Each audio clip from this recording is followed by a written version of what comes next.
சத்துல ஒண்ணு லட்சமா சின்ன பையனை கொண்டு போய் ஒரு ராஜாவாக்குன்னா சாதாரண விஷயமா முடியாது. ஏன்னு கேட்டா முதல்ல சொன்ன நாம கர்த்தரை பார்க்கிற விதம் வேறு, கர்த்தர் உன்னை பார்க்கிற விதம் வேறு. அல்லேலூயா. அப்ப நம்ம பாருங்கன்னா நம்ம பயங்கரமா இருக்கும் பரகசாலி தான் கர்த்தர் ராஜா வரணும் எப்படி இருக்கணும் அப்படி நாம கற்பனை இவன் தான் ராஜா வரணும் நாம கற்பனை பண்ண சாமியெல்லாம் அப்படியே நினைச்சிட்டு இருந்தாரு. உருவத்தை பார்த்து ஆண்டவரே இவனா அப்படின்னா நோ. அடுத்த பையன் இவனா இவன் நல்ல திரகாத்தமா இருந்தான் நல்ல சோல்ஜர் அவன் ராணுவத்தில் இருக்க இவனா நோ. கடைசியில பார்த்தா இவனதான் உன் பையன் கேட்டாரு இவன். அப்ப இன்னும் ஒரு பையன் இருக்கிறான். அல்லேலூயா. அவன் இருக்கிற இடம் தெரியாமல் கேவலமான ஒரு ஆட்டு மேய்க்கிற அவன் ஒண்ணுமே தெரியாது. அவன் டம்மி பீஸா அவங்க அப்பா வச்சிருந்தார் ஈசாய். அல்லேலூயா. ஆனா முட்டாளே உன் கண்ணுல உன் பையன் எப்படி தெரியுதா? முட்டாளத்து டம்மி பீஸா தெரியுதா? ஆனா என்னுடைய கரையில அவன் உயர்ந்தவனாய் காண்கிறான். அல்லேலூயா. அதுதான் கர்த்தர் உங்களை பார்க்கிற விதம் வேறு. கர்த்தர் உங்களை ஆசீர்வாதமாக பார்க்கிறார். நீ பிரியமானவன், கர்த்தருக்கு பிரியமா இருக்க வேண்டும். இஸ்ரவேல் ஜனங்களை ஆசீர்வதிப்பதே தேவனுக்கு என்னவா? பிரியம். அதாவது ஆண்டவருடைய பிரியத்தை நாம தெரிஞ்சுக்கணும். அப்ப ஏன் இவங்களெல்லாம் இவங்களும் ஜெபம் பண்ணா எது பண்ணா? ஏன் தாவீதை மாத்திரம் கர்த்தர் ராஜாவாக்க விரும்பினார்? அல்லேலூயா. முதல் நம்பர் 1 அவர் என்ன பண்ணாரு? கர்த்தர் என்ன பண்ணாரா? துதித்து கொண்டிருந்தார். எப்ப துதித்தாலும் எப்பொழுது துதிப்பாரு? ஒரே கல்ல ரெண்டு வேலையை செய்வார். அவரு ஆடையும் வச்சிட்டு இருப்பாரு, கூட என்ன பண்ணாரு? இதை வச்சு என்ன பண்ணாரு? பிடில் மாதிரி வச்சுட்டு வாசிக்கிட்டே தேவனை மாத்திரம் தான் துதிப்பார். வேற யாரையும் துதிக்க மாட்டார். அதான் உண்மை. அல்லேலூயா. எப்பொழுது பார்த்தாலும் இரவும் பகலும் அவர் வாயிலிருந்து எப்பொழுதும் என்ன பண்ணுவான்? தேவனை துதிக்க துதிக்க துதிக்க தேவ மகிமை அவள் மேல் நிரப்பனது. அல்லேலூயா. இரண்டாவது என்ன கேட்டீங்கன்னா தகப்பனுக்கும் தாய்க்கும் என்ன பண்ணுவாரா? கீழ்ப்படிவராய் நடந்தார். இயேசு கிறிஸ்து எப்படி தகப்பனுக்கும் தாயும் கீழ்ப்படினாரா 12 வயசு வரைக்கும், அதே மாதிரி கர்த்தர் அவனுக்கு பிடித்த குணத்தை என்னன்னா நம்பர் 1 ஃபர்ஸ்ட் என்ன பண்ணா? துதிச்சான்.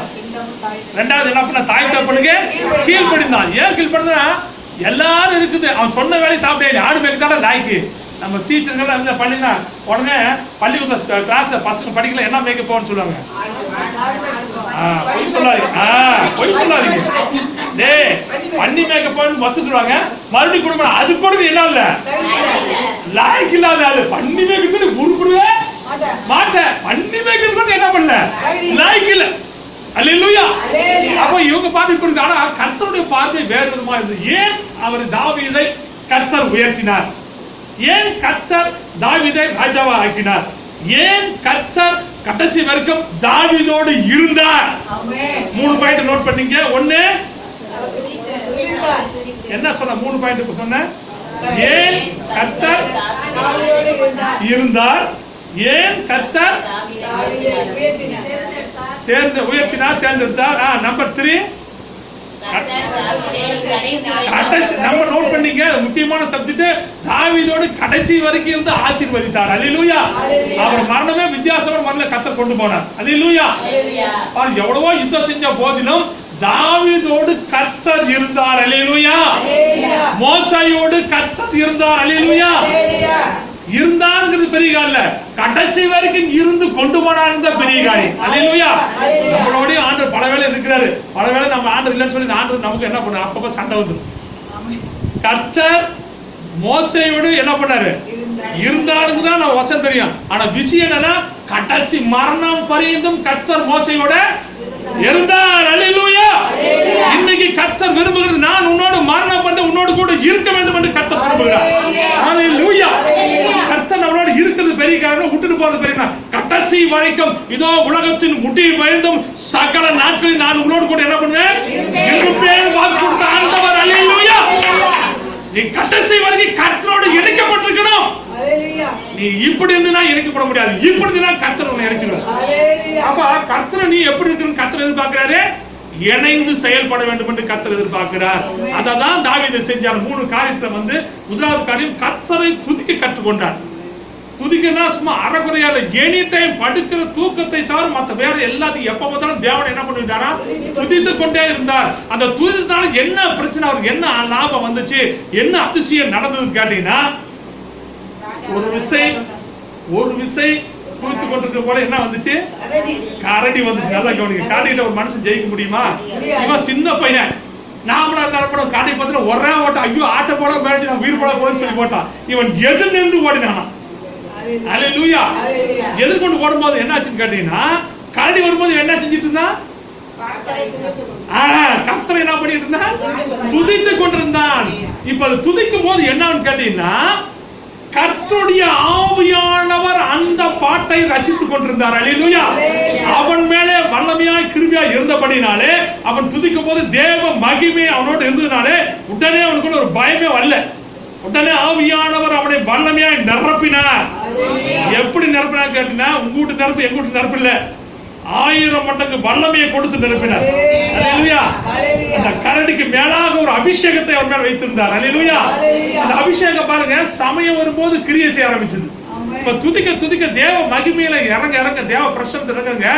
ஆவியானவர் சொல்ற அந்த ஆட்டு பார்த்தோன்னா, பாரு மகனே, காடியை பார்த்து நீ ஓடு. காடி உன்னை பார்த்து என்ன பண்ணக்கூடாது?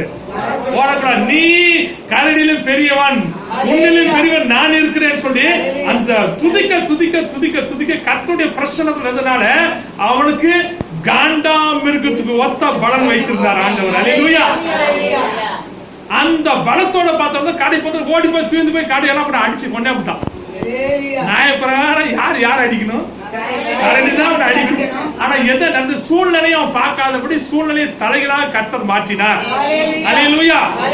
ஒரு விசேஷத்தை பலன். பாஸ்டர் நிஜமா சொல்றீங்களா? உண்மையாக சொல்ற சத்தியம் இது பரிசுத்தமா பரிசுத்தம் என்ன சொல்லாது, பொய் சொல்லாது. சரி, எப்படி பாஸ்டர் அவனுக்கு அந்த பலம் வந்ததுன்னு கேட்டா, அவன் ஆண்டவரை துதித்தான். துதிக்கிற விதத்துல வித்தியாசம் இருக்குது. அதாவது எப்படி துதித்தான் கேட்டீங்கன்னா, நாம துதிக்கிறதுக்கும் அவன் துதிக்கிறதுக்கும் நிறைய வித்தியாசம் இருக்கு. நாம துதிக்கணும் என்ன பண்ணுவோம்? அவன் ஜெப வேளையில மட்டும் ஆண்டவரே சோத்திரம், ஆண்டவரே சோத்திரம், ஆண்டவரே அல்லேலூயா. எத்தனை நிமிஷம் துதிப்போம்? 1 நிமிஷம் அல்லது 5 நிமிஷம். ஆனா நாம எப்படி துதிச்சான்? இரவு பகலா துதிச்சான். அந்த பிரசன்னத்தை அவன் விடவில்லை. அதான் முக்கியம். தேவனுடைய பிரசன்னத்தை விடாமல் துதித்தான். அல்லேலூயா.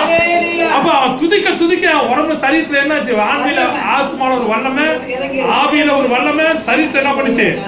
ஒரு வல்லமை. பலத்தின் மேல் பலனை அடைந்தான். அல்லேலூயா.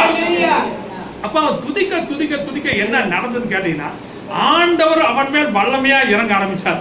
அது வரைக்கும் ஆண்டவர் சைலண்டா, அந்த ஆண்டவர் கரடி வந்து எச்சரிக்கை பார்த்தோன்னே ஆவியானவர் பலமா இருக்கிறார். எப்படி இறங்குறான்னு கேட்டா, சிம்சோன் மேல் எப்படி ஆண்டவர் வல்லமையா இறங்கினாரோ அதே மாதிரி சம்சோன் மேல எப்படி ஒரே ஒரு கழுது தாடி கொண்டு எத்தனை பேர்த்த கொண்டா? 1000 பேர்த்துக்கு கொண்டார். திடீர்னு பரிசுத்தர் பலமையா அவன் மேல இறங்குவார். அதுக்கு முன்னே ஆண்டவர் இறங்கி இருந்தாரு. ஆனா பிரச்சனையில் வரும்போது அவருடைய பலம் பலமாக விரிவாயிருக்கும். பயங்கர வல்லமை. 1000 பேர் வந்தாலும் ஒண்ணுமே அவனை பண்ண முடியாது. ஏன்னா வல்லமை கிரியை செய்ய ஆரம்பிக்கும். அந்த மாதிரி கிரியை செய்யறதுனாலதான் அந்த கரடிக்கு மேலான ஒரு அபிஷேகம் மேல இருந்ததுனாலதான் அந்த அபிஷேகம் நிறைய நிறைய கரடி உனக்கு பூனையாய் கருந்தது. அல்லேலூயா. ஐயோ கரடி வந்துச்சே, ஆண்டவரே இயேசுவே என்னை காப்பாத்துன்னு கூப்பிடல. தாவீது குமார் எனக்கு இறங்குன்னு கூப்பிடல. என் மேல் இருக்கிற ஆவியானவர் அந்த காடி விட பெரியவர். அவன் விசுவாசித்தான். அல்லேலூயா. எப்பவுமே அவன் பாருங்க, தாவீதுக்கு வந்து எப்ப முரட்டு விசுவாசம் இருக்கும். கர்த்தரை வந்து அப்படியே 100க்கு 100 நம்புவான். 100க்கு 100 நம்புவான். 100க்கு 100 கர்த்தர் அவனுக்கு உதவி செய்வான்.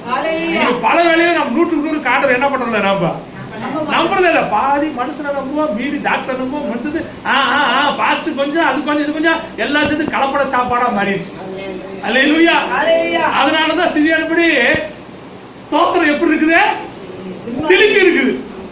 100க்கு 100 ஆண்டவர் மேல் சார்ந்தாயனால் ஸ்தோத்திரம் இப்படி வரும். அல்லேலூயா.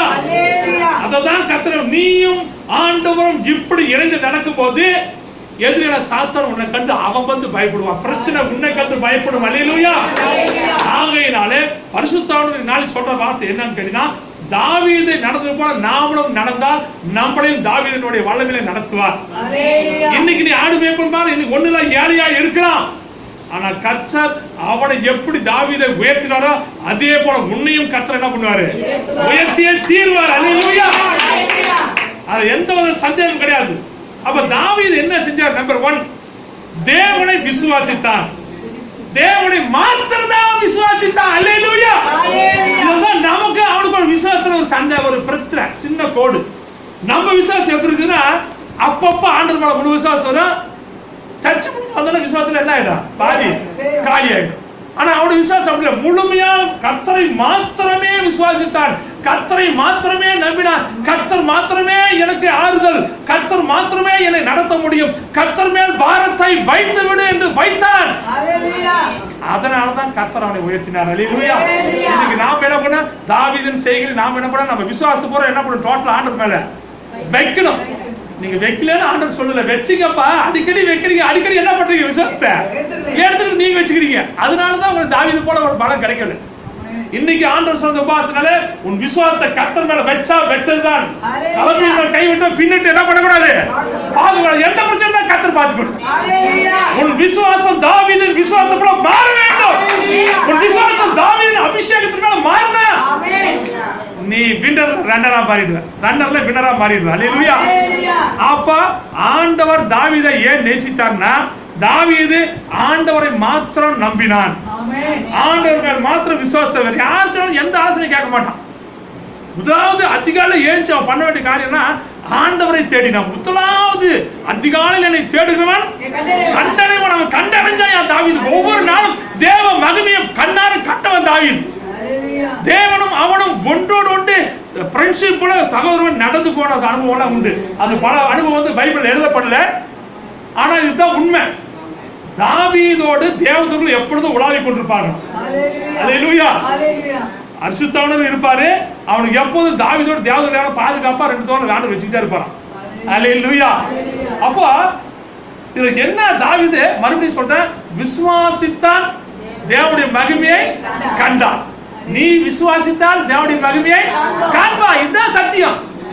பழைய காலத்துல அவன் விசுவாசித்தான் தேவனுடைய மகிமையை காண்டான். ஆனா இப்ப புதிய ஆண்டவர் சொல்றார், நீ விசுவாசித்தால். யாரை விசுவாசிக்கணும்? கர்த்தரை மாத்திரம் விசுவாசிக்கணும். அத மொட்டையா தேவனை விசுவாசித்தா நீ தேவனுடைய மகிமையை காண்பா. ஆனா வில்ல லாங்கா போய் ஆழமா கொக்கிலிங்கா போட்டா தேவனை மாத்திரம் விசுவாசிக்கிறோம் எவனோ அவன் கெட்டு போக நித்திய ஜீவனை அடைவான். அல்லேலூயா. அப்ப